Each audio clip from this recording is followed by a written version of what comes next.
അനുഗ്രഹിക്കുമാറാകട്ടെ. ഈ യോഹന്നാൻ്റെ സുവിശേഷം 6-ാം അധ്യായം നമ്മൾ തുടർമാനമായിട്ട് ചിന്തിച്ചുകൊണ്ടിരിക്കുകയായിരുന്നു. തുടർമാനമായിട്ട് ചിന്തിക്കുക എന്ന് പറയുമ്പം അതിനൊരു പ്രത്യേകതയുണ്ട്. തുടർമാനമായി ചിന്തിക്കുന്നതിൻ്റെ ആവശ്യകത, നമ്മൾ ഏത് ദൈവവചന ഭാഗവും തുടർമാനമായിട്ട് നമ്മൾ ചിന്തിക്കുമ്പോഴാണ് ആ വചനത്തിൻ്റെ യഥാർത്ഥ അർത്ഥം നമുക്ക് ഗ്രഹിക്കാനായിട്ട് കഴിയുന്നത്. നമ്മൾ പലപ്പോഴും ചില ആശയങ്ങൾ സ്ഥാപിക്കാൻ വേണ്ടി ഒരു വാക്യം എടുക്കും, അതിനോട് ചേർന്ന് പ്രത്യക്ഷത്തിൽ അതേപോലെ ഉള്ള ആശയമുണ്ടെന്ന് വിചാരിക്കുന്ന വേറൊരു വാക്യം വേറൊരു സ്ഥലത്ത് നിന്ന് നമ്മളതിനോട് കണക്ട് ചെയ്യും.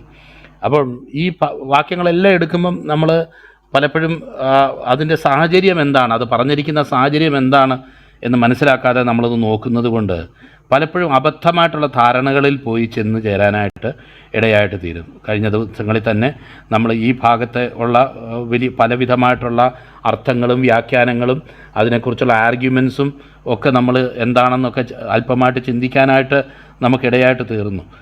അന്നത്തെ ആൾക്കാർക്ക് മാത്രമല്ല, ഇന്നത്തെ ആൾക്കാർക്കും അന്ന് തുടങ്ങിയ കൺഫ്യൂഷൻ ഇതുവരെ മാറിയിട്ടില്ല എന്നുള്ളതിൻ്റെ തെളിവാണ് ഇന്നും ഈ സമയങ്ങളിലും നമ്മുടെ ക്ലബ് ഹൗസിലുമൊക്കെ നടക്കുന്ന വാഗ്വാദങ്ങളുടെയൊക്കെ തെളിവ് അതാണ്. കാരണം അന്ന് കർത്താവ് പറഞ്ഞത് കഠിനവാക്ക് എന്ന് ശിഷ്യന്മാർക്കും മറ്റു പലർക്കും തോന്നിയെങ്കിൽ ഇന്നും അതുപോലെ തന്നെ ആ കാര്യങ്ങളിൽ ലിറ്ററലായിട്ട് എടുത്ത് എന്താണ് കർത്താവ് ഉദ്ദേശിച്ച ആത്മീയ അർത്ഥം എന്ന് മനസ്സിലാകാതെ പോകുന്ന ഒരു ദുഃഖകരമായ കാഴ്ചയാണ് നമുക്ക് കാണാനായിട്ട് കഴിയുന്നത്. നമ്മളെപ്പോഴും ഈ ഭാഗം നമ്മൾ ചിന്തിക്കുമ്പോൾ നമുക്കറിയാമല്ലോ, കർത്താവ് 5 അപ്പം കൊണ്ട് 5000 പേരെ പോഷിപ്പിക്കുകയും തുടർന്ന് കർത്താവ് അത് എന്ത് ഉദ്ദേശത്തോടെ ചെയ്തു എന്ന് തൻ്റെ ശിഷ്യന്മാർക്കും തന്നെ കേൾക്കുന്നവർക്കും, പ്രത്യേകിച്ചൊരു നിർജ്ജന പ്രദേശത്താണ് അദ്ദേഹം കടന്നുപോവുകയും ഈ അത്ഭുതം ചെയ്യുകയും ചെയ്യേണ്ടി വന്നത്. യോഹന്നാൻ സ്നാപകൻ്റെ മരണത്തിന് ശേഷം അപ്രകാരം ശിഷ്യന്മാരെയും കൂട്ടി ഒരു നിർജ്ജന പ്രദേശത്തേക്ക് കടന്നുപോയി എന്നുള്ളതാണ് മറ്റുള്ള സുവിശേഷങ്ങൾ നമ്മൾ വായിക്കുമ്പോഴും നമുക്ക് കാണാനായിട്ട് കഴിയുന്ന കാര്യം. എന്നിട്ട് കർത്താവ് അതിൽ നിന്ന് അവർക്ക് പറഞ്ഞു കൊടുക്കാൻ ആഗ്രഹിച്ചത്, മന്ന തിന്നിട്ടും ആൾക്കാർ മരിച്ചു. കാരണം മന്ന തന്നത് വലിയൊരു അത്ഭുതമായിട്ട് കർത്താവ് ചെയ്ത ഈ അത്ഭുതത്തിന് പകരമായിട്ട് അതിനെ ഡിഫെൻഡ് ചെയ്യാനെന്നുള്ള യഹൂദന്മാർ അത് ഉയർത്തിക്കൊണ്ട് വരികയും അത്രയും വലിയ അത്ഭുതമൊന്നും അല്ലല്ലോ കർത്താവ് നീ ചെയ്തത് എന്നുള്ള നിലയിൽ കർത്താവിനോട് സംസാരിക്കുകയും ചെയ്തപ്പോൾ കർത്താവ് പറഞ്ഞു, ഞാൻ നിങ്ങൾക്ക് തരാനായിട്ട് കടന്നു വന്നിരിക്കുന്നത് മന്ന തരാനൊന്നുമല്ല. കാരണം മന്ന തിന്ന പിതാക്കന്മാർ പലരും മരുഭൂമിയിൽ മരിച്ചുപോയി എന്നുള്ളത് നമുക്കറിയാമല്ലോ. എന്നാൽ ഞാൻ നിത്യജീവൻ്റെ അപ്പമായിട്ട് നിങ്ങളുടെ അടുത്തേക്ക് കടന്നു വരികയും ആ നിലയിൽ നിങ്ങൾ എന്നെ വിശ്വസിക്കാൻ വേണ്ടിയാണ് ഞാൻ ഈ കടന്നു വന്നിരിക്കുന്നത് എന്നും, തുടർന്ന് ആ കർത്താവ് അത് കുറച്ചും കൂടെ വ്യക്തമായിട്ട് കാര്യങ്ങൾ മനസ്സിലാകത്തക്കവണ്ണം അവരോട് ചില കാര്യങ്ങൾ പറയുകയും ചെയ്തു. നമുക്കറിയാമല്ലോ, ഈ കർത്താവ് ഉപമകൾ പറഞ്ഞു തുടങ്ങിയപ്പോൾ തന്നെ ശിഷ്യന്മാർ കർത്താവിൻ്റെ അടുത്ത് വന്ന് ചോദിച്ചു. വിതയ്ക്കുന്നവൻ്റെ ഉപമ പഠിച്ചപ്പോൾ നമ്മളവിടെ പഠിച്ചു. കർത്താവ് അത് പറഞ്ഞതിന് ശേഷം അന്ന് കർത്താവിൻ്റെ ശിഷ്യന്മാർ കർത്താവിനോട് ചോദിച്ചു, കർത്താവേ എന്താണ് ഈ ഉപമയുടെ അർത്ഥം? അപ്പോൾ കർത്താവ് പറഞ്ഞു, മനസ്സിലാകുന്നവർക്ക് മനസ്സിലാകാനും എന്നാൽ മനസ്സില്ലാത്തവർക്ക് മനസ്സിലാകാതിരിക്കാനും വേണ്ടിയാണ് ഈ ഉപമകൾ പറഞ്ഞിരിക്കുന്നത് എന്ന് അദ്ദേഹം പറയാനായിട്ട് ഇടയായിട്ട് തീർന്നു. എന്നാൽ നിങ്ങൾക്കോ ഇത് സ്വർഗരാജ്യത്തിൻ്റെ മർമ്മങ്ങളെ വെളിപ്പെടുത്തിയിരിക്കുന്നു എന്ന് പറയുകയും കർത്താവ് അതിൻ്റെ അർത്ഥം അവർക്ക് പറഞ്ഞു കൊടുക്കുകയും ചെയ്യുന്നത് നമുക്ക് കാണാനായിട്ട് കഴിയും. കർത്താവ് പലതും വളരെ ആത്മീയ തലങ്ങളിൽ ആത്മീയ അർത്ഥങ്ങൾ ഗ്രഹിക്കാൻ അല്ലെങ്കിൽ ഒരു വെളിപ്പാടായിട്ട് അത് ലഭിക്കാൻ ഇടയാകത്തക്കവണ്ണമുള്ള നിലയിലാണ് കാര്യങ്ങൾ പറഞ്ഞതെങ്കിലും ശിഷ്യന്മാർക്ക് പല സമയത്തും കർത്താവ് എന്താണ് എക്സാക്ട്ലി ഉദ്ദേശിക്കുന്നത് എന്ന് ഗ്രഹിക്കാനായിട്ട് പ്രയാസമുണ്ടായിരുന്നു എന്നുള്ളത് നമുക്ക് ദൈവവചനത്തിൽ നമുക്ക് കാണാനായിട്ട് കഴിയും. അപ്പോൾ അവരുടെ ആ കഴിവില്ലായ്മയാണ് ഇവിടെയൊക്കെ നമുക്ക് ദർശിക്കാനായിട്ട് കഴിയുന്നത്. നമുക്ക് ഇവൻ അപ്പമാണെന്ന് പറയുന്നത് എങ്ങനെയാണ്? ഇവ യോസേഫിൻ്റെയും മറിയയുടെയും മോനല്ലയോ? പിന്നെ സ്വയം അപ്പമാണെന്ന് പറയാനായിട്ട്, നമുക്ക് ഭക്ഷിക്കാനായിട്ട് സ്വർഗത്തിലെ അപ്പം തരാനായിട്ട് ഇവൻ എങ്ങനെ കഴിയും? ഞാൻ സ്വർഗത്തിൽ നിന്ന് വന്ന അപ്പമാണ് എന്നിവൻ പറയുന്നത് എങ്ങനെ? 42-ാം വാക്യത്തിലും അങ്ങനെ കർത്താവ് അതിന് ഒരു സംക്ഷിപ്തമായിട്ട് അതിനൊരു ഉത്തരം അവർക്ക് കൊടുത്തു. പിതാവ് ആകർഷിച്ചിട്ടല്ലാതെ നിങ്ങൾക്ക് എൻ്റെ അടുക്കൽ വരുവാൻ കഴിയുകയില്ല എന്ന് പറയുകയും തുടർന്ന് നമ്മൾ കാണുന്നതായിട്ടുള്ള കാര്യം, കർത്താവ് ഇന്ന് നമ്മൾ വായിച്ച ഭാഗത്ത് കർത്താവ് അതിനൊരു വ്യാഖ്യാനവും കൂടെ കൊടുത്തു. എന്തുകൊണ്ടാണ് കർത്താവ് അങ്ങനെ പറഞ്ഞത്? എല്ലാവരും കൂടെ നടക്കുന്നുണ്ടെങ്കിലും എല്ലാവരും വിശ്വസിച്ചിട്ടൊന്നുമില്ല.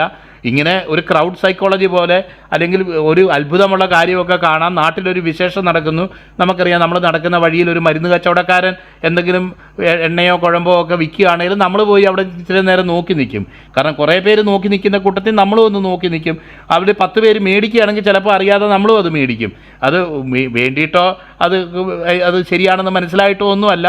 ഒരു ഒരു സൈക്കോളജി പോലെ പലരും ചെയ്യുന്ന കാര്യം ചെയ്യാനായിട്ടുള്ളൊരു പ്രേരണയുണ്ടാകും എന്നുള്ളതുപോലെ പോകുക ആയിരുന്നു ഒത്തിരി പേര്. അത് കർത്താവ് അത് വിവേചിച്ചറിഞ്ഞു. നമുക്ക് 6-ാം അധ്യായം തുടങ്ങുമ്പോൾ വലിയൊരു പുരുഷാരം കർത്താവിനെ അനുഗമിച്ചു എന്നുള്ളതാണ്. രോഗികളിൽ ചെയ്യുന്ന അത്ഭുതം കണ്ടിട്ട് വലിയ പുരുഷാരം അവൻ്റെ പിന്നാലെ ചെന്നു എന്നാണ് വായിക്കുന്നതെങ്കിൽ അധ്യായത്തിൻ്റെ അവസാനം വരുമ്പം ഈ 12 പേരും കർത്താവ് ഒഴിച്ച് വേറെ ആരും അവിടെ ഇല്ലാത്ത ഒരു സാഹചര്യമാണ് നമുക്കവിടെ കാണാനായിട്ട് കഴിയുന്നത് എന്ന് നമുക്ക് മനസ്സിലാക്കാം. നമ്മൾ ഇന്നലെ തന്നെ അതിനെപ്പറ്റി ചില കാര്യങ്ങൾ ചിന്തിക്കാനിടയായി തീർന്നു. എൻ്റെ മാംസം തിന്നുകയും എൻ്റെ രക്തം കുടിക്കുകയും ചെയ്യുകയും കാരണം കഴിഞ്ഞ ദിവസങ്ങളിലൊക്കെ നമ്മുടെ ക്ലബ് ഹൗസിലും മറ്റുള്ള മീറ്റിങ്ങുകളിലും ഒക്കെ ഇതൊരു പ്രതിപാദ്യ വിഷയമായിരുന്നു. പല ദൈവദാസന്മാർ അതിനെപ്പറ്റി വ്യക്തമായിട്ടുള്ള ഉത്തരങ്ങൾ കൊടുത്തിട്ടുണ്ടെങ്കിലും ഞങ്ങൾ എന്തായാലും അത് അംഗീകരിക്കാനൊന്നും പോകുന്നില്ല. ഞങ്ങൾ നേരത്തെ പറഞ്ഞ കാര്യമേ ഞങ്ങൾ അംഗീകരിക്കൂ എന്ന് പറഞ്ഞ് വളരെ ശഠിച്ച് അത് തന്നെ പറയുന്ന പ്രിയ സഹോദരങ്ങളെ പലരെയും നമുക്ക് കാണാനായിട്ട് കഴിയും. കാരണം ദൈവത്തിൻ്റെ വചനത്തിൻ്റെ യഥാർത്ഥ വെളിപ്പാട് എന്താണെന്നും കർത്താവ് എന്താണ് ഉദ്ദേശിച്ചതെന്നും അവർക്ക് സ്വീകരിക്കാനായിട്ട് അവർക്ക് വളരെ മടിയുണ്ട് എന്നുള്ളതാണ് നമുക്ക് കാണാനായിട്ട് കഴിയുന്നത്.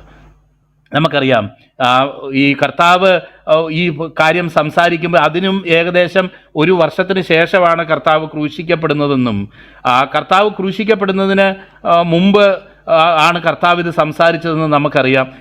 കർത്താവിൻ്റെ മേശ എന്ന് പറയുന്ന സംഗതി കർത്താവിൻ്റെ മരണത്തോടുള്ള ബന്ധത്തിലാണ് അത് ഇൻസ്റ്റിറ്റ്യൂട്ട് ചെയ്തത്.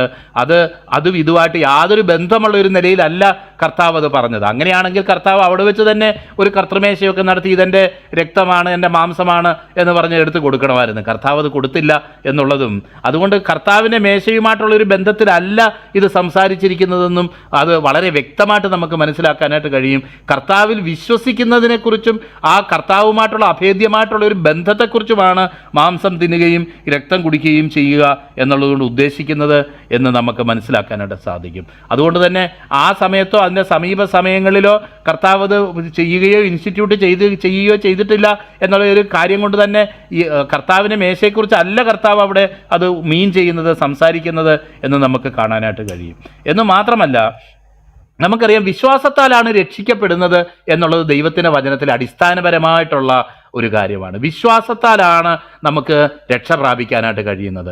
അത് മനുഷ്യൻ്റെ പ്രവൃത്തികൾ കാരണമല്ല എന്ന് പൗലോസ്ലീഹായും കർത്താവും ഒക്കെ പറഞ്ഞിട്ടുണ്ട്. മരുഭൂമിയിൽ സർപ്പത്തെ ഉയർത്തിയതുപോലെ മനുഷ്യപുത്രനെ ഉയർത്തേണ്ടതാകുന്നു, അവനിൽ വിശ്വസിക്കുന്ന ഏവനും നശിച്ചു പോകാതെ നിത്യജീവൻ പ്രാപിക്കേണ്ടതിന് തന്നെ എന്ന് 3-ാം അധ്യായത്തിൽ നമ്മൾ കാണാനിടയായി തീർന്നു. ദൈവത്തിൻ്റെ വചനത്തിൽ ഉടനീളം പുതിയ നിയമത്തിൽ വിശേഷാൽ വിശ്വാസത്താലാണ് രക്ഷ എന്ന് അടിവരയിട്ട് പറഞ്ഞിട്ട് ഇവിടെ മാത്രം കർത്താവ് പറയുമോ ഞാൻ നിങ്ങൾക്ക് തരുന്ന ഈ ബ്രെഡും വൈനും കൊണ്ടാണ് നിങ്ങൾ രക്ഷിക്കപ്പെടാൻ പോകുന്നത് എന്ന് പറയുമോ? അത് വിശ്വാസത്തിൻ്റെ ആ ടീച്ചിങ്ങിന് വിരോധമായിട്ടുള്ളൊരു ടീച്ചിങ്ങായിട്ട് വരത്തില്ലേ?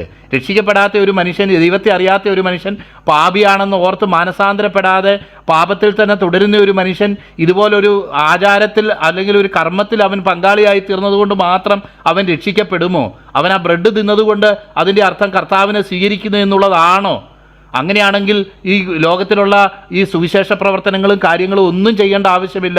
ചിലർ പറയുന്നത് പോലെ സ്നാനപ്പെടുത്തി അങ്ങ് രക്ഷിക്കപ്പെടുത്താം. കാരണം രാവിലെ ഒരു ഇച്ചിരി വെള്ളമായിട്ട് അങ്ങ് ഇറങ്ങിയാൽ മതി. വഴി കാണുന്നവരെയൊക്കെ അറിഞ്ഞോ അറിയാതെയോ ഓരോ തുള്ളി വെള്ളമോ കുറച്ച് തളിച്ചു കഴിഞ്ഞാൽ അവരൊക്കെ അങ്ങ് ക്രിസ്ത്യാനികളാകുമല്ലോ. അല്ലെങ്കിൽ ഇതുപോലെ ഒരു സ്ഥലത്ത് വാഴ്ത്തി അനുഗ്രഹിച്ച് ബ്രെഡ് കൊടുത്തു കഴിഞ്ഞാൽ ഉടനെ അവരെല്ലാം അങ്ങ് ക്രിസ്ത്യാനികളാക്കി മാറ്റാമല്ലോ. അപ്പോൾ ഒരു വ്യക്തി പാപിയാണെന്ന് തിരിച്ചറിയാതെയും അവൻ്റെ പാപങ്ങളെ തിരിച്ചറിയത്തക്കവണ്ണം സുവിശേഷം അവൻ്റെ ഹൃദയത്തിൽ പ്രവർത്തിക്കാതെയും ഇരുന്നിട്ട് ഏതെങ്കിലും ഒരു കർമ്മം കൊണ്ട് ഒരു വ്യക്തി രക്ഷിക്കപ്പെടുമെന്ന് ദൈവത്തിൻ്റെ വചനത്തിൽ എങ്ങും പറഞ്ഞിട്ടില്ല എന്നുള്ളത് നമുക്ക് വളരെ വ്യക്തമായിട്ട് അറിയാം. അതുകൊണ്ട് തന്നെ അത് കർത്താവിൻ്റെ മേശയാണ് എന്ന് പറയുന്നവർ വളരെ അറിയാതെ യു ആർ റോങ് എന്ന് മാത്രമല്ല യു ആർ സിൻസിയർലി റോങ്. ചില ആൾക്കാർ പറയാറുണ്ട് I am very sincere brother. Yes brother, you are very sincere, but you are sincerely wrong എന്ന് പറയേണ്ട ഒരു സാഹചര്യമാണ് അവിടെ കടന്നു വരുന്നത് എന്ന് നമുക്ക് മനസ്സിലാക്കാം. കാരണം അങ്ങനെ ഒരു കാര്യം കർത്താവ് പറഞ്ഞിട്ടുമില്ല, അപ്പോസ്തലന്മാർ പറഞ്ഞിട്ടുമില്ല. വിശ്വാസത്താലെ രക്ഷയാണ് കർത്താവ് ഊന്നി പറഞ്ഞിട്ടുള്ളത് എന്ന് നമുക്ക് മനസ്സിലാക്കാനായിട്ട്. മാത്രമല്ല അവിടെ ഉപയോഗിച്ചിരിക്കുന്ന ഗ്രീക്ക് ഗ്രാമറിനെ പറ്റി ആ ഒരു പരാമർശമുണ്ട്. കാരണം ഒരിക്കലായിട്ട് ചെയ്യുന്ന ഒരു കാര്യമായിട്ടാണ് അത് ആ ഗ്രീക്ക് അതിൻ്റെ ഒറിജിനലിൽ അത് ഉപയോഗിച്ചിരിക്കുന്നത് എന്നുള്ളതാണ് വിദഗ്ധാഭിപ്രായം. നമുക്കറിയാമല്ലോ, കർത്താവിൻ്റെ മേശ ഒരിക്കലായിട്ട് ചെയ്യുന്നതല്ല, ആഴ്ചയിൽ അല്ലെങ്കിൽ നമ്മൾ കൂടി വരുമ്പോഴൊക്കെ നമുക്ക് ചെയ്യാനായിട്ട് സ്വാതന്ത്ര്യമുള്ള ഒരു ശുശ്രൂഷയാണ് അതൊന്നും. കർത്താവിൻ്റെ മേശയെ ഉദ്ദേശിച്ചാണ് അത് പറയുന്നതെങ്കിൽ ഒരിക്കലായിട്ട് ചെയ്യേണ്ട ഒരു കാര്യമായിട്ട് കർത്താവ് അതൊരിക്കലും പറയത്തില്ല എന്നുള്ളതും നമുക്ക് തന്നെ അറിയാം. നിങ്ങൾ കൂടി വരുമ്പോൾ എൻ്റെ ഓർമ്മയ്ക്കായിട്ട് ചെയ്യുവീനെന്ന് ഇന്നലെ ദിനേശ് ബാബു ബ്രദർ അത് ലൂക്കോസിൻ്റെ സുവിശേഷത്തിൽ നിന്ന് ആ വാക്യം വായിക്കുകയും കൊരിന്ത്യലേഖനത്തിൽ നിന്ന് ആ വാക്യം വായിക്കുകയും ചെയ്തതുകൊണ്ട് നമുക്കറിയാമല്ലോ. എന്ന് മാത്രമല്ല, ഇതൊക്കെ മെറ്റഫർ, ഒരു ആത്മീയമായിട്ടുള്ള ചില ഉദാഹരണങ്ങളായിട്ട് അല്ലെങ്കിൽ ഒരു ഉൽപ്രേക്ഷയോ ഉപമകളായിട്ട് പറഞ്ഞിരിക്കുന്ന കാര്യങ്ങളാണ് എന്ന് നമുക്കറിയാം. ഇതുമാത്രമല്ല, കർത്താവ് മറ്റു പലതും പറഞ്ഞിട്ടുണ്ട്. ഞാൻ വാതിലാകുന്നു, ഞാൻ ജീവൻ്റെ വെള്ളമാകുന്നു, അല്ലെങ്കിൽ ഞാൻ പുനരുത്ഥാനവും, ഇങ്ങനെ കർത്താവ് ഞാൻ മുന്തിരിവള്ളിയാകുന്നു എന്നൊക്കെ പറഞ്ഞിട്ടുണ്ട്. അതിനെയൊക്കെ നമ്മളിനി ലിറ്ററലായിട്ട് കാണുമോ? അതിനെ കാണാമെങ്കിൽ നമ്മൾ ഇതിനെയും കാണാം. അല്ലെങ്കിൽ നമുക്കറിയാം ഈ പറഞ്ഞിരിക്കുന്നത് കർത്താവ് അത്തരം ഒരു ലിറ്ററലായിട്ടുള്ള അർത്ഥത്തിലല്ല, ഒരു ഉപമയായിട്ട് കർത്താവ് അത് പറഞ്ഞിരിക്കുകയാണ്. അതിന് ആത്മീയ അർത്ഥമുണ്ട്. അതാണ് നമ്മൾ മനസ്സിലാക്കേണ്ടത് എന്നുള്ളത് നമുക്ക് മനസ്സിലാക്കാനായിട്ട് കഴിയും. മാത്രമല്ല, നമുക്കറിയാമല്ലോ, തുടർന്ന് നമ്മൾ വായിക്കുമ്പം നമുക്ക് കാണാൻ കഴിയും, ആ വിശ്വസിക്കുക എന്ന് പറയുന്നത് യഥാർത്ഥത്തിൽ കർത്താവിൻ്റെ കാൽവരി മരണത്തിലും മരണ പുനരുത്ഥാനങ്ങളിൽ വിശ്വസിക്കുന്നതിലൂടെയാണ് ഒരു വ്യക്തിക്ക് രക്ഷ പ്രാപിക്കാനായിട്ട് കഴിയുന്നത് എന്നുള്ളത് നമുക്കറിയാം. കർത്താവ് ഈ കാര്യങ്ങളെയൊക്കെ പറഞ്ഞപ്പോൾ ഇന്ന് ഞാൻ നേരത്തെ പറഞ്ഞ പോലെ തന്നെ ഇന്ന് നമ്മളതിനോട് പ്രതികരിക്കുന്ന പോലെ തന്നെ അന്നും പ്രതികരിച്ചു ആൾക്കാർ. അവർ പറഞ്ഞു, ഇത് ഭയങ്കര കഠിനവാക്കാ ഈ പറയുന്നത്. കർത്താവെ, നിൻ്റെ കൂടെ നിന്നെ സ്നേഹിച്ച് നിൻ്റെ കൂടെയൊക്കെ ഞങ്ങളിങ്ങനെ നടക്കുക, നിൻ്റെ മാംസം ഞങ്ങൾ തിന്നണമെന്ന് പറഞ്ഞാൽ അതിൻ്റെ അർത്ഥം എന്തോ കർത്താവേ? നമുക്ക് ഒരുപക്ഷെ അവർ വാക്കായിട്ടൊന്നും അവിടെ പറഞ്ഞില്ല, ഒത്തിരി വൈൽഡ് ഇമാജിനേഷൻസ് പോയി കാണും. കാരണം നമ്മളോട് ഇന്ന് ഒരാൾ വന്ന് പറയുക, നിങ്ങൾ എൻ്റെ മാംസം തിന്നാതെയും രക്തം കുടിക്കാതെയും ഇരുന്നാൽ നിങ്ങൾക്ക് ജീവൻ കിട്ടുകയില്ല എന്ന് പറഞ്ഞാൽ നമ്മൾ പിന്നെ എന്തോ ചിന്തിക്കുന്നത്? അയ്യോ, നമ്മൾ ഇത്ര റെസ്പെക്റ്റ് ചെയ്യുകയും നമ്മൾ ഇത്ര ആദരിക്കുകയും സ്നേഹിക്കുകയും ചെയ്യുന്ന വ്യക്തി ഇങ്ങനെ പറഞ്ഞാൽ എന്താ ഇതിൻ്റെ അർത്ഥം? ഇതെന്താ ഈ പറയുന്നത്? ഇത് സാമാന്യ ബുദ്ധിക്ക് ചേർന്നതാണോ ഇദ്ദേഹം ഈ പറയുന്നത്? കർത്താവ് പറഞ്ഞ കാര്യം അവർക്ക് മറവായിരുന്നത് കൊണ്ട് അത് ഗ്രഹിക്കാനായിട്ട് അവർക്ക് കഴിഞ്ഞില്ല എന്നുള്ളതും. എന്നു മാത്രമല്ല, ഇങ്ങനെ കഠിനവാക്ക് പറയുകയും അതേസമയം അത്ഭുതങ്ങളും അടയാളങ്ങളും ഒന്നും ചെയ്യാതിരിക്കുകയും ചെയ്തു. അതതിൻ്റെ കാര്യം. ഈ കഠിനവാക്ക് എങ്ങനെ സഹിക്കാം? കുറച്ച് അപ്പം തിന്നുകയോ അല്ലെങ്കിൽ കുറച്ച് രോഗികളെ സൗഖ്യമാക്കുകയോ, നമ്മൾ സാധാരണഗതി വായിക്കുന്ന പോലെ മനുഷ്യൻ്റെ അടിസ്ഥാനപരമായിട്ടുള്ള ചില ആവശ്യങ്ങളാണ്. റൊട്ടി, കപ്പട, മക്കാൻ ഈ തെരഞ്ഞെടുപ്പ് സമയത്ത് നോർത്ത് ഇന്ത്യയിലൊക്കെ പറഞ്ഞു കേട്ടിട്ടുണ്ട്. റൊട്ടി, കപ്പട, മക്കാൻ എന്ന് പറയുന്ന പോലെ മനുഷ്യന് റൊട്ടിയുണ്ട്, വസ്ത്രം തരും, താമസ സ്ഥലം തരും, രോഗസൗഖ്യം തരും. അതിന് രോഗസൗഖ്യത്തിൽ എന്ന് പറഞ്ഞാൽ നമുക്കറിയാലോ, ഒരു മനുഷ്യൻ്റെ ഇൻകത്തിൻ്റെ ഒരു ഭൂരിഭാഗവും ഇന്ന് ചിലവാകുന്നത് ആശുപത്രികളിലാണെന്ന് ഉള്ളത് നമുക്കറിയാം. നമുക്കൊക്കെ കൃപയാൽ ഈ ദൈവത്തിൽ ആശ്രയിച്ച് അങ്ങ് പോകുന്നത് കൊണ്ട് അങ്ങനെയുള്ള ചിലവുകളൊന്നും സാധാരണഗതി വരാറില്ല എന്നുള്ളതല്ലാതെ, സത്യം പറഞ്ഞാൽ സാധാരണ ആൾക്കാരുടെ അവസ്ഥയോർത്താൽ നമുക്ക് തന്നെ വിഷമം വരും. എൻ്റെ ചില സുഹൃത്തുക്കൾ ഇവിടെ ഉണ്ട്, വളരെ ഇൻകമുള്ള വ്യക്തികൾ, എന്നാൽ എപ്പോഴും കടത്തില്ല. ഞാൻ അവരോട് ചോദിക്കും, എൻ്റെ സുഹൃത്ത് ഇത്രയല്ലേ ഇൻകം ഉണ്ടായിട്ട് നിനക്ക് എന്ത് പറ്റി? ഒരു ദിവസം അമ്മയ്ക്ക് അസുഖം, ഒരു ദിവസം ഇളയമ്മയ്ക്ക് അസുഖം, ഒരു ദിവസം അമ്മാച്ചൻ അസുഖം, ഒരു ദിവസം ബന്ധത്തിലുള്ള വേറെ ആർക്കൊക്കെ അസുഖം. അപ്പോൾ ഇദ്ദേഹം കുറച്ച് സാമ്പത്തികമായിട്ട് കഴിവുള്ളവനാകുന്നത് കൊണ്ട് ഒന്ന് രണ്ട് ചില കാറുകളും വണ്ടികളും ഒക്കെ ഉള്ളതുകൊണ്ട് ഇവരെയൊക്കെ ആശുപത്രിയിൽ കൊണ്ടുപോവുകയും അഡ്മിറ്റ് ചെയ്യുകയും തിരിച്ചു കൊണ്ടുപോവുകയും ഒക്കെ ചെയ്യുന്നത് ഇദ്ദേഹമാകുന്നതുകൊണ്ട് ഈ ഇൻകം ഒന്നും നിൽക്കുന്നില്ല. ഈ ഓട്ടപാത്രത്തിൽ വെള്ളം ഒഴിച്ചതുപോലെ ഈ നമ്മൾ 18 സംവത്സരം 12 സംവത്സരം രോഗിണിയായിരുന്ന സ്ത്രീയുടെ കാര്യം പറഞ്ഞപ്പോൾ ഉള്ളതൊക്കെ കൊണ്ട് വൈദ്യന്മാർക്ക് കൊടുക്കുന്ന ഒരു അനുഭവമാണ് കാണാൻ കഴിയുന്നത്.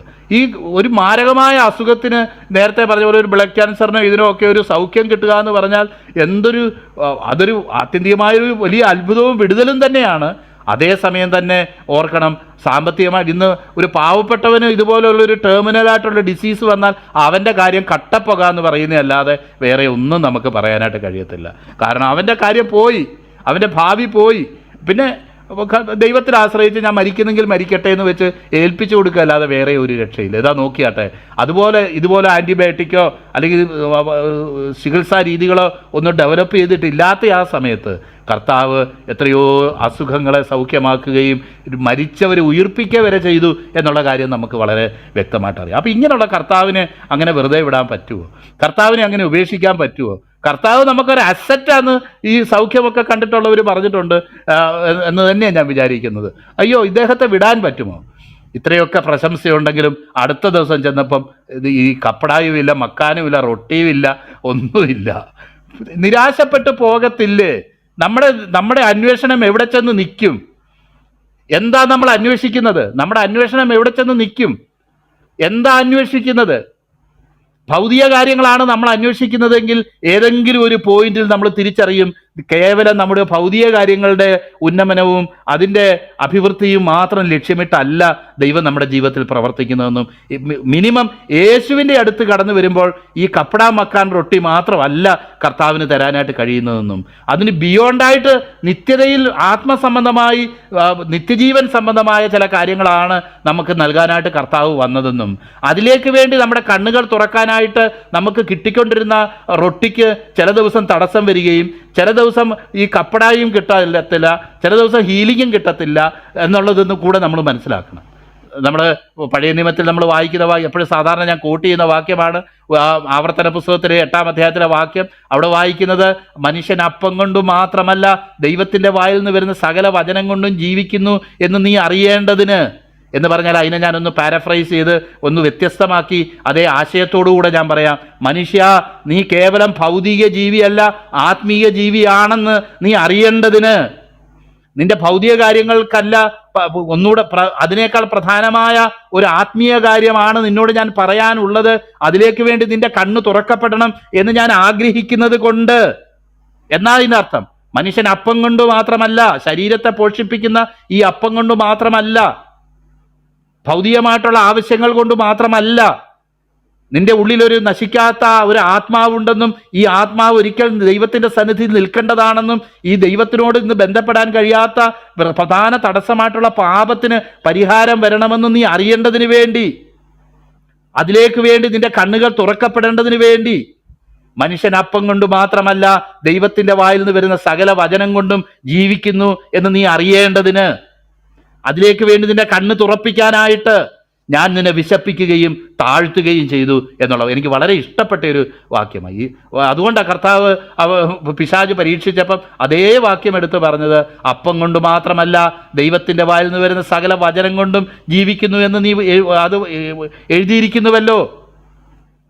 അപ്പോൾ കേവലം ഭൗതിക ജീവിയാണ്, ഭൗതിക ആവശ്യങ്ങളാണ് എനിക്കുള്ളത്, വിശപ്പും പാർപ്പിടവും വസ്ത്രവും അതുപോലെ സൗഖ്യവും കിട്ടിയാൽ എനിക്ക് മതി എന്ന് അതോടെ എൻ്റെ എല്ലാ ആവശ്യങ്ങളും തീർന്നു എന്ന് നീ വിചാരിക്കുന്നുണ്ട്. ഇതൊക്കെ കിട്ടിക്കഴിഞ്ഞാലും പിന്നെയും എന്തിനോ വേണ്ടി ദാഹിക്കുന്ന ഒരു ഹൃദയവും അസ്വസ്ഥപ്പെട്ടിരിക്കുന്ന ഒരു ഹൃദയം നിന്റെ ഉള്ളിലുണ്ടെന്നുള്ളതും, ജീവനുള്ള ദൈവത്താൽ മാത്രമേ, ദൈവദാസൻ പറഞ്ഞു കഴിഞ്ഞു, ജീവനുള്ള ദൈവത്താൽ മാത്രമേ ഈ വാക്വം ഫില്ല് ചെയ്യപ്പെടാനായിട്ട് കഴിയത്തുള്ളൂ എന്നും നീ മനസ്സിലാക്കേണ്ടതിന്.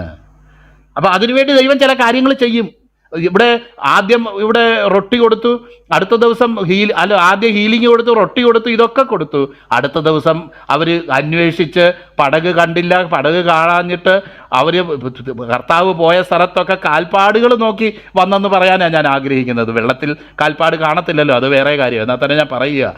അങ്ങനെ അന്വേഷിച്ച് വളരെ വ്യഗ്രതയോടെ കർത്താവിനെ തിരഞ്ഞു കണ്ടെത്തി, റബ്ബി നീ എപ്പോൾ ഇവിടെ വന്നു എന്നൊക്കെ താല്പര്യത്തോടെ ചോദിക്കുക. നിങ്ങൾ അപ്പം തിന്ന് തൃപ്തരായത് കൊണ്ടത്രേ, അടയാളം കണ്ടതുകൊണ്ടല്ല. നിങ്ങളുടെ ആത്മീയ ആവശ്യങ്ങളിലേക്ക് വേണ്ടി നിങ്ങളുടെ കണ്ണ് തുറക്കപ്പെടുകയും നിത്യജീവന്റെ വചനങ്ങൾ കേൾക്കാനും അല്ല നിങ്ങൾ വന്നിരിക്കുന്നത്. കേവലം ഭൗതികമായിട്ടുള്ള ആവശ്യങ്ങളെ മുൻനിർത്തിയാണ് നിങ്ങളിവിടെ കടന്നു വന്നിരിക്കുന്നത് എന്ന് കൃത്യമായിട്ട് കർത്താവ് അവരോട് വിജയിച്ച് പറയുകയും, അന്നേ ദിവസം കർത്താവ് അതൊന്നുമല്ല ചെയ്തത്, ഇതുപോലുള്ള അവർക്ക് മനസ്സിലാക്കാൻ പ്രയാസമുള്ള ചില കഠിന വർത്തമാനമാണ് പറഞ്ഞത്. അത് എനിക്കൊരു സംശയം കൂടെ ഉണ്ട് അവിടെ. കാരണം തൻ്റെ മരണത്തെക്കുറിച്ചും താൻ ക്രൂശിക്കപ്പെടാൻ പോകുന്നതിനെക്കുറിച്ചും മരണത്തെക്കുറിച്ചും കൂടെ പറഞ്ഞതുകൊണ്ട് കർത്താവ് അവിടെ പറഞ്ഞിരിക്കാൻ സാധ്യതയുണ്ട്. അതും കൂടെ കേട്ടിട്ടാണോ ഇവരിങ്ങനെ ഇടറിപ്പോയത്? കാരണം എന്നേക്കും ഈ കർത്താവ് ഇരിക്കുകയും എന്നേക്കും അത്ഭുതം ചെയ്യുകയും എല്ലാ ദിവസവും വന്ന് സൗഖ്യമാക്കുകയും ഒക്കെ ചെയ്ത് ഇങ്ങനെ ഞങ്ങൾക്ക് വേറെങ്ങും പോകാൻ ആവശ്യമില്ലാത്ത പോലെ ഞങ്ങളുടെ ആവശ്യങ്ങളങ്ങ് തീർത്തു തന്നേച്ചാൽ മതി എന്നുള്ളൊരു ആഗ്രഹത്തിൽ പോയവരോട് കർത്താവ് താൻ ക്രൂശിക്കപ്പെടുകയും 3-ാം നാൾ ഉയർത്തെഴുന്നേൽക്കുകയും ചെയ്യേണ്ടത് ആണ് എന്നാണ് ഭാഗ്യന്തരേണ സൂചിപ്പിക്കുന്നത്. തൻ്റെ മാംസം തിന്നുകയും രക്തം കുടിക്കുകയും ചെയ്താൽ എന്ന് പറയുന്നത് കൊണ്ട് എന്ന് നമുക്ക് മനസ്സിലാക്കാനായിട്ട് കഴിയും. ഒരുപക്ഷെ അങ്ങനെ ഒരു ചിന്ത കൊണ്ടാണോ താൻ മരിക്കും, അത് താൻ വെളിപ്പെടുത്തിയതുകൊണ്ടാണോ ഇവർ പിൻവാങ്ങിപ്പോയത് എന്ന് പോലും എനിക്ക് സംശയമുണ്ട്. കാരണം അത്രയും പറഞ്ഞതുകൊണ്ട് അങ്ങനെ പിൻവാങ്ങേണ്ട കാര്യമൊന്നും സാമാന്യ ബുദ്ധിക്ക് തോന്നുന്നില്ല. എന്നാൽ തന്നെ ഞാൻ പറഞ്ഞതാ. അപ്പോൾ അവർ ശിഷ്യന്മാർ പിറുപിറുക്കുന്നു. 60-61 വാക്യങ്ങളിൽ കാണുന്നത് കഠിന വാക്ക്. അപ്പോൾ ശിഷ്യന്മാരെന്ന് പറയുമ്പോൾ നമുക്കറിയാം, ഈ 12 ശിഷ്യന്മാരെ ഉദ്ദേശിച്ച് ആയിരിക്കത്തില്ല പറഞ്ഞത്. കർത്താവിന് 70 പേരെ അയച്ചതായിട്ടും ഒക്കെ നമ്മൾ വായിക്കുന്നുണ്ട്. പല ഗ്രൂപ്പ് ഓഫ് ഡിസൈപ്പിൾസ് ഉണ്ടായിരുന്നു എന്നുള്ളത് നമുക്ക് കാണാം. അപ്പോൾ കാര്യങ്ങൾ മനസ്സിലായ ശിഷ്യന്മാരാകണമെന്ന് നിർബന്ധമില്ല. ഈ ശിഷ്യന്മാർ ഒരുപക്ഷെ പിറുപിറുത്തിരിക്കും. എന്നാൽ അവസാനം കാണുന്ന ആ വർത്തമാനം കേൾക്കുമ്പോൾ അവരല്ല പിറുപിറുത്തതെന്ന് ഒരു നിഗമനത്തിലെത്താനാണ് ഞാൻ ആഗ്രഹിക്കുന്നത്. നോക്കിയാട്ടെ, എൻ്റെ മാംസം തിന്നുകയും ഇത് നിങ്ങൾക്ക് ഇടർച്ചയാകുന്നുവോ? ജീവിപ്പിക്കുന്നത് ആത്മാവാകുന്നു, മാംസം ഒന്നിനും ഉപകരിക്കുന്നില്ല. ഞാൻ നിങ്ങളോട് സംസാരിച്ച വചനങ്ങൾ തന്നെ ആത്മാവും ജീവനുമാകുന്നു എന്ന് മാത്രമല്ല, തുടർന്നുള്ള പത്രോസ്ലിയുടെ പ്രതികരണത്തിൽ നിന്ന് നമുക്ക് മനസ്സിലാക്കാം, അദ്ദേഹത്തിന് ആ കാര്യം മനസ്സിലായി. ശിഷ്യന്മാർക്ക് ചിലർക്ക് ആ കാര്യം മനസ്സിലായി. കാരണം താൻ നിത്യജീവൻ്റെ വചനങ്ങളെക്കുറിച്ചാണ് പറഞ്ഞതെന്നും അതുകൊണ്ടാണ് തന്നെ വിട്ടു പോകാനായിട്ട് ഞങ്ങൾക്കൊരു ഇടമില്ല എന്ന് കർത്താവ് പറഞ്ഞതെന്നും അവിടെ മനസ്സിലാക്കുമ്പോൾ അത് ശിഷ്യന്മാർക്ക് ചിലർക്കത് മനസ്സിലായി. അത് നിത്യജീവൻ്റെ വചനങ്ങളെ ഉദ്ദേശിച്ചാണ് തൻ്റെ മാംസവും രക്തവും എന്ന് കർത്താവ് പറഞ്ഞത് എന്നുള്ളത് മനസ്സിലായി എന്ന് നമുക്കവിടെ ചിന്തിക്കാനായിട്ടുള്ള സാധ്യതയുണ്ട്. നോക്കിയാട്ടെ, അപ്പോൾ ആ കൂട്ടത്തിൽ പറയുക, ഞാനപ്പോൾ ആലോചിക്കുകയായിരുന്നു കർത്താവ് പറഞ്ഞ ഒരു കാര്യം, ഈ തന്നെ കാണിച്ചു കൊടുക്കുമെന്നും ഞാൻ ഓർക്കുക. എനിക്ക് എൻ്റെ വീട്ടിൽ എന്നെ കുത്തിക്കൊല്ലുമെന്നോ എൻ്റെ അവസാനത്ത് എൻ്റെ മരണത്തിന് കാരണമായി തീർന്നേക്കാം എന്ന് തോന്നുന്ന ഒരു വ്യക്തിയെയും വെച്ചുകൊണ്ട് എനിക്ക് ജീവിക്കാൻ പറ്റുമോ? എനിക്ക് ഉറക്കം വരുമോ? എനിക്ക് തോന്നുന്നില്ല. എൻ്റെ മരണത്തിന് കാരണമായി തീർന്നേക്കാം എന്ന് ഞാൻ വിചാരിക്കുന്ന ഒരു വ്യക്തിയെ വെച്ചുകൊണ്ട് എനിക്ക് ജീവിക്കാൻ പറ്റത്തില്ല. കാരണം ഏത് നിമിഷം ഇവൻ എൻ്റെ കാലുവാരാം, ഏത് നിമിഷം ഇവൻ എന്നെ ചതിക്കാം, ഏത് നിമിഷവും ഇവൻ എനിക്ക് പറ്റ് പാര പണിയാം. ഇവനെ വീട്ടിൽ വെച്ചോണ്ട് എങ്ങനെ ഉറങ്ങും മനുഷ്യൻ? എന്നാൽ യൂദയെ തിരഞ്ഞെടുക്കുമ്പം തന്നെ കർത്താവിന് അറിയാമായിരുന്നു ഇവൻ എന്നെ കാണിച്ചു കൊടുക്കാൻ പോകുന്നവനാണെന്ന് അറിയാമായിരുന്നു. കർത്താവിൻ്റെ മാനസികാവസ്ഥ ഞാനിന്ന് രാവിലെ ഒന്ന് ചിന്തിച്ച്, എല്ലാവരും പോകാൻ ഒരുങ്ങിയിട്ട് പോലും ഈ കാണിച്ചു കൊടുക്കാനുള്ള ഈ ഫേക്ക് ഡിസൈപ്പിള് അവൻ പോയില്ല. അവൻ ആ കൂട്ടത്ത് അവിടെ തന്നെ നിന്നു. അല്ലെങ്കിൽ നമുക്കറിയാമല്ലോ, അവനൊരു ശരിക്കുള്ള ശിഷ്യനല്ലായിരുന്നെങ്കിൽ ഈ വാക്കൊക്കെ കേട്ടപ്പം പോകേണ്ടവനായിരുന്നു. എന്നാൽ അവൻ പോയില്ല. അവൻ ഈ 12 പേരുടെ കൂടെ ഉണ്ടായിരുന്നു. കാരണം അവൻ്റെ സമയം വന്നിട്ടില്ല, അവൻ്റെ ശുശ്രൂഷയ്ക്കുള്ള സമയം മുന്നോട്ടിരിക്കുന്നതേ ഉള്ളൂ. അപ്പം നമ്മൾ ഈ 12 പേര് കൂടെ നിന്നു എന്ന് വെച്ചിട്ട് അതെല്ലാം അങ്ങ് അംഗീകരിക്കപ്പെട്ടവരാണ് എന്ന് നമ്മൾ ചിന്തിക്കേണ്ട ആവശ്യമൊന്നുമില്ല. വളരെ വേദനയോട് കർത്താവ് അവിടെ പറയുകയാണ്, എന്നെ കാണിച്ചു കൊടുക്കുന്നവൻ ഇന്നവനെന്നും അറിയുന്നു, ഇതുകൊണ്ടാകുന്നു പിതാവ് കൃപ നൽകിയിട്ടല്ലാതെ ആരും എൻ്റെ അടുക്കൽ വരുവാൻ കഴിയും. നമുക്ക് ആദ്യ ഭാഗത്ത് തന്നെ കണ്ടല്ലോ, മനുഷ്യനിലുള്ളത് സ്വതവേ എന്തെന്ന് അറിഞ്ഞിരിക്കയാൽ തന്നെ വിശ്വസിച്ച് ഏൽപ്പിച്ചില്ല എന്നൊരു കാര്യം നമ്മൾ വായിക്കുന്നുണ്ട്. മനുഷ്യനിലുള്ളത് ഒരാൾ എൻ്റെ കൂടെ കൂടി, എനിക്ക് ഭയങ്കര ആശ്വാസമായി, അവൻ എൻ്റെ കാര്യമെല്ലാം നോക്കിക്കോളും എന്ന് പറഞ്ഞ് മനുഷ്യനെ കയറി അള്ളിപ്പിടിക്കുന്ന പരിപാടി നമുക്കില്ലായിരുന്നു. നമ്മൾ ഈ ഉപദേശിമാർക്കൊക്കെ അത് കൂടുതലുള്ളത്. ആർക്കെങ്കിലുമൊക്കെ നമുക്ക് സൈഡോ അല്ലെങ്കിൽ നമുക്കൊരു അനുകൂലമായിട്ട് പറയുന്നവരെയൊക്കെ നമ്മളങ്ങ് ഇത് ആശ്വാസമായി എന്ന് നമ്മൾ വിചാരിക്കുക. അങ്ങനത്തെ ആശ്വാസമൊന്നും കർത്താവിനില്ലായിരുന്നു. അപ്പം നോക്കിയാട്ടെ, അത് വളരെ വ്യക്തമായിട്ട് ദൈവീക പദ്ധതികളെക്കുറിച്ച് അറിയാവുന്നത് കൊണ്ട് നമുക്കുണ്ടാകുന്ന ഒരു ടെൻഷൻ കർത്താവിനുണ്ടായില്ല എന്ന് മാത്രമല്ല, ഈ കൂടെ നിൽക്കുന്നവരും ആര് എന്ത് കാരണത്തിൽ എന്തിനു വേണ്ടി എന്നുള്ളത് കൃത്യമായിട്ട് കർത്താവിനറിയാം. അത് എന്നിട്ടാണ് നമ്മൾ വായിക്കുന്നത്, അന്നു മുതൽ അവൻ്റെ ശിഷ്യന്മാർ പലരും പിൻവാങ്ങിപ്പോയി, നിങ്ങൾക്കും പൊയ്ക്കൊള്ളുവാൻ മനസ്സുണ്ടോ എന്ന് കർത്താവ് ചോദിച്ചു. അപ്പോൾ ഉത്തരം വളരെ ഇതാണ്. നമുക്കറിയാലോ, ദൈവദാസൻ അത് പറഞ്ഞു, എനിക്ക് ചിരി വന്നത് കേട്ടപ്പം. നമ്മളാരെങ്കിലും ഇന്ന് പറഞ്ഞിട്ടുണ്ടെങ്കിൽ നാളെ സഭയിൽ ആൾ കാണത്തില്ല. അല്ലെങ്കിൽ ഉപദേശിയുടെ കുത്തിപ്രസംഗം എപ്പോഴാണ് ദൈവമേ ഇതിലൊക്കെ ഒരു മോചനം കിട്ടുന്നത് എന്ന് വിചാരിച്ചുകൊണ്ടിരിക്കുമായിരുന്നു. അന്നേരമാണ് ഉപദേശി തന്നെ പ്രഖ്യാപിക്കുന്നത്, നിങ്ങൾക്കും പൊയ്ക്കൊള്ളുവാൻ മനസ്സുണ്ടോ. കാലിയാകും എന്നുള്ളതാണ് എൻ്റെയൊക്കെ അനുഭവത്തിൽ സാധാരണഗതിയിൽ തോന്നുന്നത്. എൻ്റെ ഈ വചനവും പ്രസംഗവും ഒക്കെ കേൾക്കുന്നവർക്ക് ഇത് സഹിക്കാൻ വയ്യാത്ത ചില സാഹചര്യങ്ങൾ വന്നിട്ട് പോയിട്ടുള്ള അനുഭവമുണ്ട്. കാരണം എന്നോടൊരു സഹോദരി പറഞ്ഞ്, ബ്രദറെ, ഞായറാഴ്ച ബ്രദറിൻ്റെ പ്രസംഗം കേൾക്കുമ്പം അന്നേരം എനിക്ക് തലവേദന തുടങ്ങും. അതൊരു ബുധനാഴ്ച വരെ ആ തലവേദനയുണ്ട്. ബുധനാഴ്ച വൈകുന്നേരം പിന്നെ അവരുടെ വീട്ടിൽ വെച്ച് ബൈബിൾ സ്റ്റഡി ഉണ്ട്. അപ്പോൾ അടുത്ത ഞായറാഴ്ച വരെ പിന്നെയും തലവേദന. ഇതെങ്ങനെ കേൾക്കും ബ്രദറെ? കാരണം മനുഷ്യൻ്റെ പാപത്തിനെതിരെയും മനുഷ്യൻ്റെ കുറവുകൾക്കെതിരെയും ഒക്കെയുള്ള ദൈവത്തിൻ്റെ വചനം എടുത്ത് പ്രസംഗിക്കുമ്പോൾ മിക്ക പേർക്കും മാനസാന്തരപ്പെടാൻ ആഗ്രഹമില്ലാത്തവർക്ക് അത് തലവേദന തന്നെയാണ്. നോക്കിയാട്ടെ, ഇവിടെ നമ്മൾ വായിക്കുന്നത്, നിങ്ങൾക്കും പൊയ്ക്കൊള്ളുവാൻ മനസ്സുണ്ടോ. അപ്പോൾ അവിടെ പറയുന്ന ഉത്തരമാണ് വളരെ ചിന്തനീയമാണ്. കർത്താവേ, ഞങ്ങൾ ആരുടെ അടുക്കൽ പോകും? ഈ റൊട്ടി കപ്പട മക്കാനാണ് ഞാൻ അന്വേഷിക്കുന്നതെങ്കിൽ ലോകത്തിൽ പലയിടത്തും പോകാം. ഹീലിംഗ് ആണോ? ഹീലിംഗ് മറ്റു പലയിടത്തും കിട്ടും. ഒന്നുമില്ല, ഗവൺമെൻറ് ആശുപത്രി, ഇന്നത്തെ കാലത്ത് പറയുക ഗവൺമെൻറ് ആശുപത്രിയെങ്കിലും ഉണ്ട്. ഹീലിംഗ് അല്ല ഞാൻ ആഗ്രഹിക്കും. ഹീലിംഗ് ആയിരുന്നെങ്കിൽ എവിടെയും പോകാം. അല്ലെങ്കിൽ വീട് വെക്കാനാണെങ്കിൽ എവിടെ നിന്ന് കോപ്പറേറ്റീവ് സൊസൈറ്റിയിൽ നിന്ന് ലോണെങ്കിലും കിട്ടും. പഞ്ചായത്തിൽ നിന്നൊക്കെ നമുക്കറിയാമല്ലോ, ഇപ്പം വീട് വെച്ച് കൊടുക്കുന്ന പദ്ധതികളുണ്ട്. ഇനി അല്ല, അപ്പമാണെങ്കിൽ സൗജന്യമായി ഭക്ഷണം കിട്ടുന്ന സ്ഥലങ്ങളുണ്ട്. എന്നാൽ ഞങ്ങളുടെ ഉദ്ദേശം അതല്ലാത്തത് കൊണ്ട് ഞങ്ങൾ എങ്ങോട്ട് പോകും? ഞങ്ങൾക്ക് മുഴുവനായിട്ട് കംപ്ലീറ്റ് മനസ്സിലായില്ലെങ്കിലും ഏകദേശം ചില കാര്യങ്ങളൊക്കെ കർത്താവേ നിന്നെക്കുറിച്ച് എനിക്ക്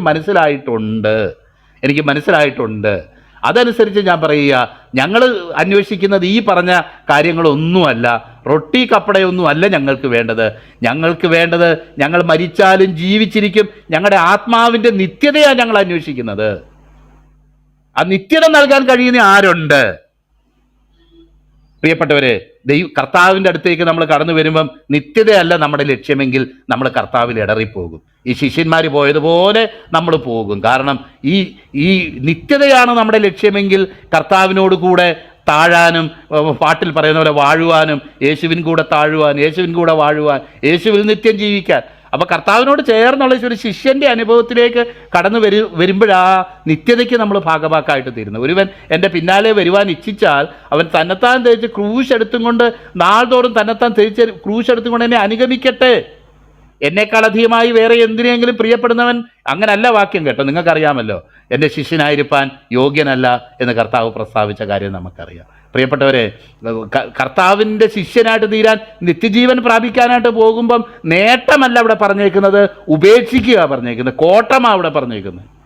നമുക്ക് പ്രിയമായത് പലതും ദൈവരാജ്യത്തിന് നിരക്കാത്ത ചില കാര്യങ്ങൾ ഉപേക്ഷിക്കുന്ന വിഷയമാണ് അവിടെ പറഞ്ഞത്. സ്വന്തം ജീവനെയും കൂടെ പകയ്ക്കാതിരുന്നാൽ നിങ്ങൾക്ക് എൻ്റെ ശിഷ്യനായിരിക്കാൻ കഴിയുകയില്ല.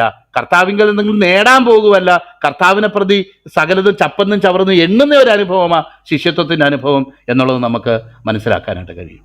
നോക്കിയാട്ടെ, അപ്പോൾ അവിടെ പറയാം, നീ ദൈവത്തിൻ്റെ പരിശുദ്ധൻ എന്ന് ഞങ്ങൾ വിശ്വസിച്ചും അറിഞ്ഞ്. ഈ രണ്ട് വാക്കുകൾ വളരെ പ്രധാനപ്പെട്ട. ഞങ്ങൾ വിശ്വസിച്ചും അറിഞ്ഞുമിരിക്കുന്നു. കർത്താവ്, ഞങ്ങൾ ആദ്യം വിശ്വസിച്ചു, നിൻ്റെ വചനം ഞങ്ങൾ വിശ്വസിച്ചു, ഇപ്പോൾ ഞങ്ങളത് അനുഭവിച്ചുമിരിക്കുന്നു. അറിഞ്ഞുമിരിക്കുന്നു, ഞങ്ങളത് അനുഭവിച്ചുമിരിക്കുന്നു. ഈ വചനം ഞങ്ങൾ കേട്ടതിൻ്റെ വെളിച്ചത്തിലും ആ ദൈവിക സത്യങ്ങൾ ഞങ്ങൾ അനുഭവിച്ചതിൻ്റെ വെളിച്ചത്തിലും ഞങ്ങൾക്ക് വേറെ എങ്ങോട്ടും പോകാനില്ല. ഇതുപോലെ നീ പറയുന്നത് പോലെ പറയുകയും നിന്റെ വചനങ്ങൾ യാഥാർത്ഥ്യമാകുന്നത് പോലെ യാഥാർത്ഥ്യമാകുകയും ഹൃദയത്തിൽ പ്രത്യാശ നൽകുകയും ഹൃദയത്തിൽ നിത്യജീവന്റെ അനുഭവം നൽകുകയും സന്തോഷവും സമാധാനവും നൽകുകയും ചെയ്യുന്ന വേറൊരു വ്യക്തി ലോകത്തില്ല. അതുകൊണ്ട് ഞങ്ങൾക്ക് എങ്ങോട്ടും പോകാൻ വഴിയില്ല. ദൈവനാമത്തിന് മഹത്വം ഉണ്ടാകട്ടെ. ഞങ്ങൾ ആരുടെ അടുക്കൽ പോകും? നീ ദൈവത്തിൻ്റെ പരിശുദ്ധനെന്ന് ഞങ്ങൾ വിശ്വസിച്ചും അറിഞ്ഞുമിരിക്കുന്നു എന്ന് ഉത്തരം പറഞ്ഞു. പിന്നെ യേശു നിങ്ങളെ, അത് നമുക്കറിയാമല്ലോ, നിങ്ങളെ ഒരുത്തൻ പിശാചാകുന്നു എന്ന് കർത്താവരോട് പറയുന്നതായിട്ട്. പ്രിയപ്പെട്ടവരെ, എത്ര ശക്തമായൊരു ദൈവവചനം! ഈ യോഹന്നാന്റെ സുവിശേഷം ഞാൻ വായിക്കുമ്പോൾ പലപ്പോഴും എന്നെ പണ്ടും ഇന്നും ഒക്കെ പിന്നെയും ബലപ്പെടുത്തുന്ന, നമുക്കറിയാമല്ലോ, നോർത്ത് ഇന്ത്യ പല സ്ഥലങ്ങളിലൊക്കെ നമ്മൾ കടന്നു പോകുമ്പം അവിടെ ഒന്നും വലിയ ഡീപ്പായിട്ടുള്ള വചനമൊന്നും വേണ്ട. ഞാൻ സാധാരണഗതിയിൽ ഒത്തിരി സ്ഥലങ്ങളിൽ പ്രസംഗിച്ചിട്ടുള്ളൊരു ദൈവവചന ഭാഗമായി യോഹന്നാൻ്റെ സുവിശേഷം 6-ാം അധ്യായം. കാരണം അവിടെ നമുക്കറിയാം, ഒരു ആരാധനയ്ക്ക് കടന്നു വരുമ്പം തന്നെ പിശാച് ഹീലിങ്ങിന്, അത് ഭൂതവിടുതലിന് വേണ്ടി വന്നിട്ടുള്ളവരുണ്ട്, പലരുണ്ട്.